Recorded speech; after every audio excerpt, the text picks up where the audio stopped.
back to my whole thoughts about 9/11 just very quickly, since this is the day after. And, tomorrow or the next day, we celebrate the day in which the entire bin Laden family was spirited out of the United States. But the consequences, had Bill Clinton declared war on gun owners in the United States, on militia movements in the United States, which are almost exclusively, or largely, let's say, almost exclusively, white Protestant rural groups. Had he declared war on them, you would have seen the rise of a national security state. You would have seen Big Brother. It would have been 1984 all over again. You would have seen the FBI using national security letters and things to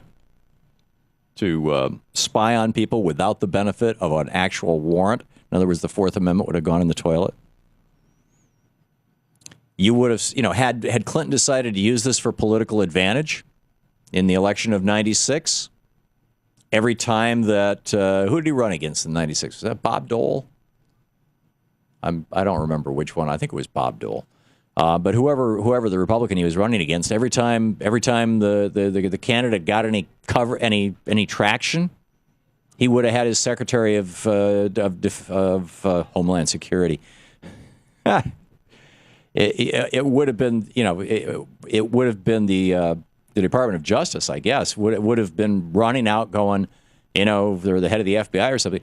Red alert, just like, George Bush did in 2004 during the Kerry election. Every time Kerry got some traction. In fact, Tom Ridge, in his autobiography, talked about wanting to resign over that his department had been politicized in 2004 in that election.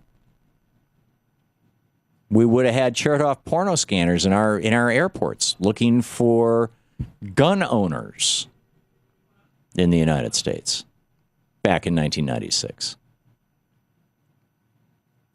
It would have been used as an excuse to isolate politicians. We would have had free speech zones and you want to talk to your congressman? It's going to cost $15 and it's by invitation only. It would have been the end of privacy and the end of activism. But instead, Bill Clinton said, no, I'm not going to do that. I'm going to prosecute this guy as a criminal and put him in jail. And execute him. Now, I'm not a fan of the death penalty, but that's what he did. And Terry Nichols is in jail for the rest of his life. The co-conspirator. And if you think there was only one, I got a bridge to sell you, but that's a whole nother thing. So anyway, that was, Tim McVeigh, Oklahoma City. So George Bush has handed this opportunity. The Muslim world is horrified by what was done in the name of Islam. Osama bin Laden has run fewer than 20,000, 25,000 at the very most people through his so-called training school and has fewer than 5,000 hardcore followers. He's trying to build a movement, but nobody really knows who he is or has paid much attention to him. I mean, he bombed the USS Cole, and that got him some notoriety. But people were like, especially in the Muslim world, we're not sure we want to go this route. And had George Bush said, that Osama bin Laden guy, he's just like that Tim McVeigh guy. Or just like that guy who bombed the World's Fair down in Atlanta in the 90s. And then the gay bar. It's, the guy is a criminal. And we're going to take the offer of the Taliban. He doesn't have to come to the United States for trial, even though the crime was against us. Send him to the Hague. We'll present our evidence. Anyhow, we wouldn't have seen the rise of the American security state had Bush done what Clinton did in response to a terror attack.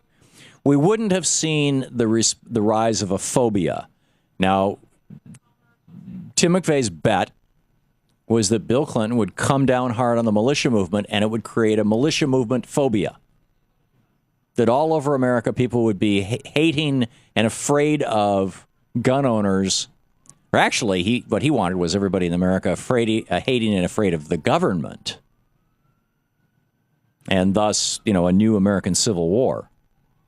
But it would have required an other and fear. And now, in the wake of George Bush response to 9/11, with two unnecessary wars, we find that we have this Islamophobia industry, this $42 million a year industry, supported by foundations and Fox News and all this. Some of them self-funding. Pam Geller, who's going to be on in the next hour, herself a millionaire, just comes in and says, okay, I'll do it. She's got a book out now and all this kind of stuff. And we, had Bill Clinton said, oh, this militia movement, where are these weapons coming from? Maybe they're coming from Mexico. I mean, he might have figured out a way to get us into a war with Mexico or with Canada or something. Or maybe even some foreign country. George Bush sure did.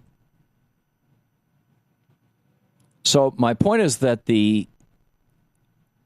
and by the way, in 98, bin Laden said, I'm coming to get you.